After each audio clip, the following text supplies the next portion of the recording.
বাংলাদেশের প্রেক্ষাপটে পুরুষ তো কোনো অপরাধীই না। আর নারীকে, যে নারী এই কাজগুলো করে সেই নারীকে সেটার শ্রমের মর্যাদা দিতে হবে। কেন দিতে হবে?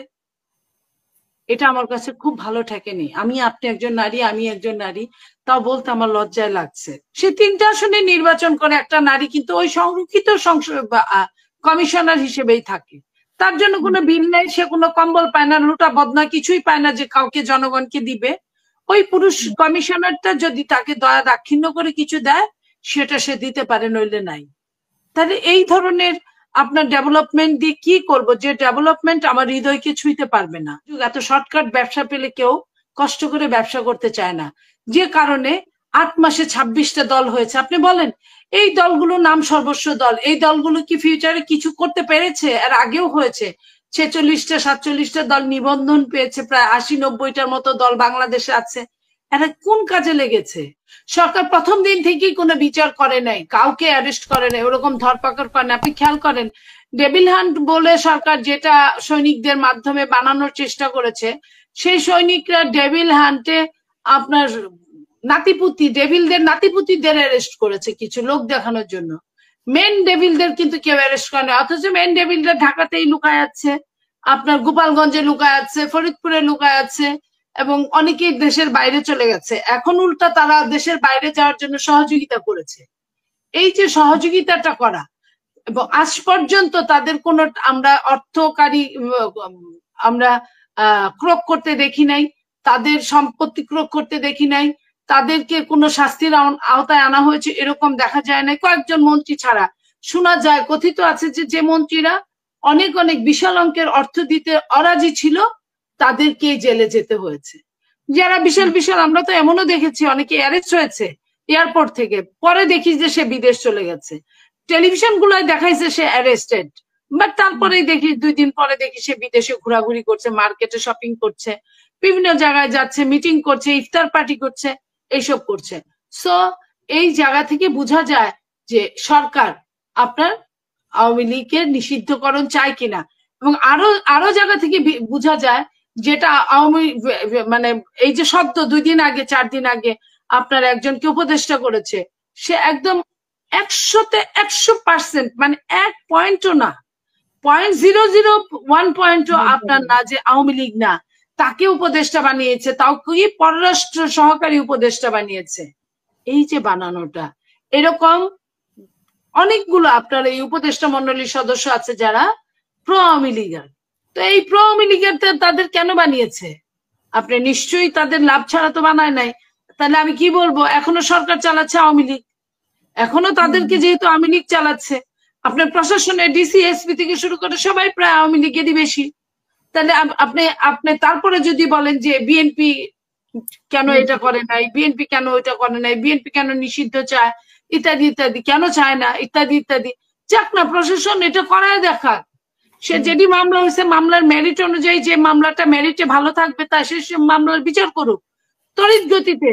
ধরে দেখ 100 দিনে বিচার হবে, 50 দিনে বিচার হবে, 200 দিনে বিচার হবে, সেটার জন্য আলাদা ট্রাইব্যুনাল গঠন করুক। আমি নীলুফার মনি ছোট করে আপনার কাছে জানতে চাই যে নারী সংস্কার বিষয়ে মানে কমিশনের প্রস্তাবে নাখোশ ইসলামিক দলগুলো, এই বিষয়ে আপনার মতামত কি?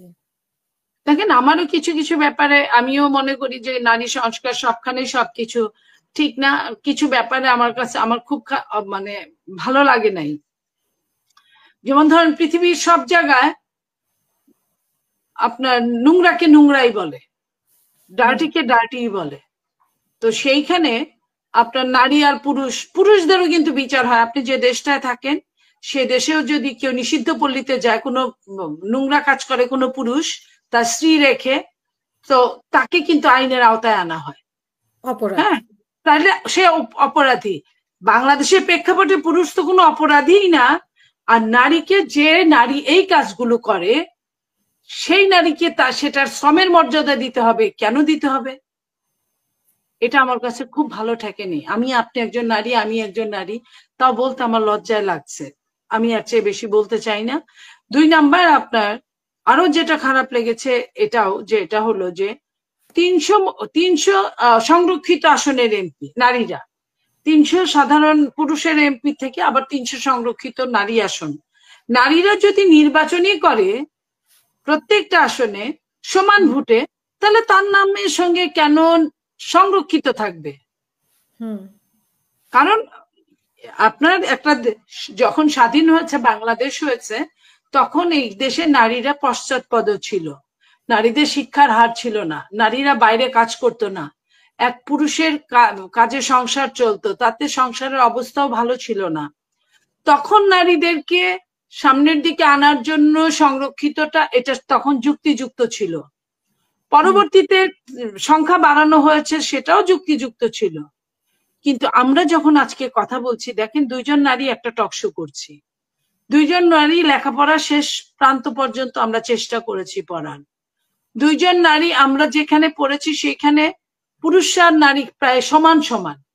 আমি যে মুহূর্তে কথা বলছি তখন বাংলাদেশে পুরুষের চেয়ে নারী ভোটার সংখ্যা বেশি, পুরুষের চেয়ে নারীর সংখ্যা বেশি।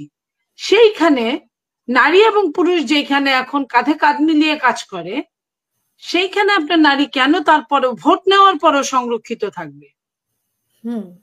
এটা আমি মানতে পারি না।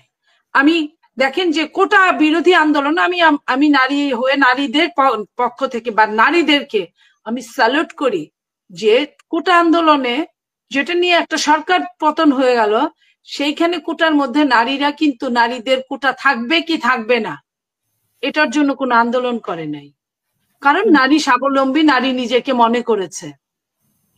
তো যেখানে নারী স্বাবলম্বী এবং নারী খুব অপমানিত বোধ করে সংরক্ষিত বলতে কোথাও, সেখানে সংরক্ষিত কোটা কেন থাকবে? তাও আবার নির্বাচন করে সংরক্ষিত। আপনি দেখেন যে পুরুষের 1টা আসন, নারীর 3টা আসন স্থানীয় সরকারে, সে 3টা আসনে নির্বাচন করে একটা নারী কিন্তু ওই সংরক্ষিত কমিশনার হিসেবেই থাকে। তার জন্য কোনো বিল নেই, সে কোনো কম্বল পায় না, লুটা বদনা কিছুই পায় না যে কাউকে জনগণকে দিবে। ওই পুরুষ কমিশনারটা যদি তাকে দয়া দাক্ষিণ্য করে কিছু দেয়, সেটা সে দিতে পারে, নইলে নাই। তাহলে এই ধরনের আপনার ডেভেলপমেন্ট দিয়ে কি করব? যে ডেভেলপমেন্ট আমার হৃদয়কে ছুঁইতে পারবে না, যে ডেভেলপমেন্ট আমাকে বা আমার সমগোত্রীয়দেরকে অপমানে কুণ্ঠিত করে রাখবে, আমি তেমন ডেভেলপমেন্ট চাই না। অসংখ্য ধন্যবাদ নীলুফার চৌধুরী মনি।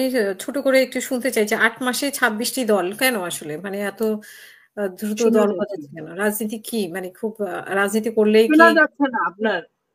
রাজনীতি করলে খুব লাভবান হওয়া যায় কিনা? রাজনীতি আসলে খুব লাভবান একটা পেশা হয়ে গেছে কিনা? যে রাজনীতি করলে লাভবান হওয়া যায় কিনা এটা কিন্তু আমাদের সন্তানরা প্রমাণ করে দিল। এবং আমাদের আমলাতন্ত্রের জটিলতা, যেটা ব্রিটিশদের সময় থেকে লাল ফিতার দৌরাত্ম, কখন কাকে দিয়ে কোন লাভ হবে, তাকে যে কোনো ভাবে হোক তাকে নষ্ট করতে হবে। আমাদের ব্যবসায়ীরা কাকে দিয়ে লাভ হবে, কার কথা সরকার শুনবে, তাদেরকে নষ্ট করার জন্য এই যে গাড়ি বাড়ি ফ্ল্যাট সব দিয়ে দিয়ে তাদেরকে নষ্ট করে বুঝিয়ে দিল। এই দেশে রাজনীতিবিদরা ভালো থাকতে চাইলেও থাকতে দেয় না অনেকেই। আর রাজনীতিবিদরা এত সুযোগ, এত শর্টকাট ব্যবসা পেলে কেউ কষ্ট করে ব্যবসা করতে চায় না, যে কারণে 8 মাসে 26টা দল হয়েছে। আপনি বলেন এই দলগুলো নাম সর্বস্ব দল, এই দলগুলো কি ফিউচারে কিছু করতে পেরেছে? আর আগেও হয়েছে 46টা 47টা দল নিবন্ধন পেয়েছে, প্রায় 80-90টার মতো দল বাংলাদেশে আছে। এরা কোন কাজে লেগেছে? কোন দল আছে একজনে এক দলে এক ম্যান, কোন দলে আছে 5 জন, কোন দলে আছে 10 জন, এভাবে হয় না। এবং এইটা জাতিকে অন্ধকারের দিকে ঠেলে নিয়ে যায়।